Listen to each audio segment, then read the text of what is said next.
Well, I grew up about 2.5 miles towards where shows out of Honea Path. The farm life was my life. Your daddy was a farmer? That's right. And what was it like growing up back then on the farm in Anderson County? Basically, it was work, work, work.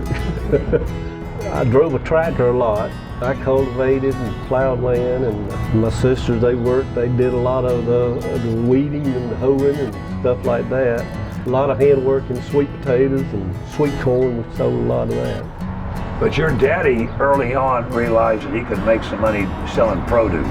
Tell me that story. Well, he worked third shift and farmed in the daytime, worked third shift at night, and there would come a time when one of them had to go and quit the third shift and went to farming full time. And what was his marketing strategy? And it was word of mouth at the time. I mean, people would just come to the farm and pick up the produce. And then at one time he had a route that he would run around Anderson, Iowa Would he really? With a truck, sweet potatoes and corn and such. And then it got time for you to go to high school, to BHP. Did you play any sports? No, I didn't play sports. Because you had to work. I did drive a bus. People don't believe that. Tell me that story. I can't believe that. Well, you can do it as a junior or just a senior? No, actually, I started late sophomore year. I drove about 2 months. And that's like I'm 15, 16 years old. Driving a bus? Driving a bus. Full of kids. All right, then in 1984, another financial stream comes available, so to speak. What did you all do that your cousin was doing that you thought, well, maybe we can do this too? Well, my cousin, he was making sausage and selling it. I had a couple of hogs that I had raised and didn't have a clue, to tell you the truth, how to make it, But anyway, he kind of gave us a leading hand and helped us out with a few hogs, and then we started doing them ourselves. But you're real picky about who you get your hogs from. We like local, and I like to know what they've been eating. And you've expanded who is getting your sausage now. Where does it go? Well, there's about a dozen different places and a restaurant or two that. In the upstate? Yes. And you have got some people that are fanatic fans of your sausage. Oh, yeah. There's one gentleman in Houston, Texas, that he sends us a cooler box through the mail, and we fill it, and I mail it back, and he sends us a check. I had never farmed. I had never, I planted some plants before, but that was it. So all this was new to me, the farm and everything. I was actually working at the time for Anderson County. I was supervisor of housekeeping, and he asked me one day if I wanted to open up a market, and here we are today. There's sometimes that we go to sleep talking about it and wake up talking about it, but the Lord has blessed us dearly. He really has. We had rented the building. It was on Eastview, cleaned it up, painted.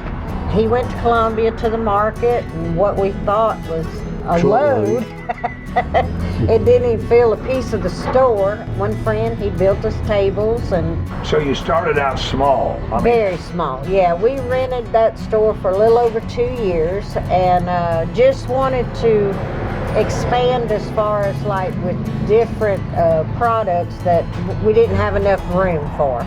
Mike saw this building here. It had been closed up for 15 years. We got it open and just slowly it's expanded, and in the last year we borrowed a little extra money to put a fence around it and just to decorate it more and beautify it. We've just tried to utilize the space, but I do have a heart for children. Okay. Back years and years ago, I worked at a convenience store, and it used to anger me when the parents would come in and buy beer and cigarettes, but the child couldn't even get a piece of bubble gum, And so here, you bring your child, they're gonna get a piece of candy, a piece of fruit, they can see fish, they can run and play. It's important because when they're grown, I already have kids that are grown that I remember from the beginning, and they tell their friends, I used to get this, or I used to do that, or I used to get boiled peanuts, and it's a memory. It's a good memory, a childhood memory. So that's good to my heart. We got dry beans, we got all kinds of goodies. Including produce? Yes, lots of produce, yeah. Jars and jams and jellies, we got all kinds. And unfortunately, because of the state laws and things, I can't make anything and put it in here. It is bought through markets and different things. But I do have, as local as I can, I have local chicken, local beef, local pork, milk, eggs.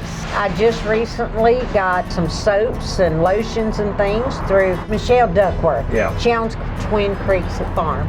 And so I carry her product. We carry local honey. Just, you know, we try to help and support as much local as we can, because that's important. I mean, because they support us.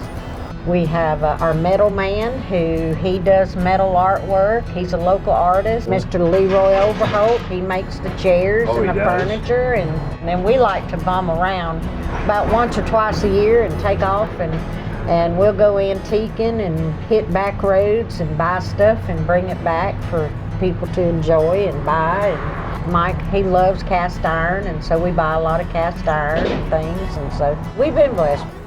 We enjoy what we do, we really do. We have restaurants that buy from us. We've also got others that, because they were getting feeble, it was like I didn't want them to get out of the car, I'll go to the car for you. And I mean, we've had such great customers that you've brought back memories as far as that. Like, they would buy boxes of tomatoes, corn, beans, and literally turn around and just give it away. Oh, yeah.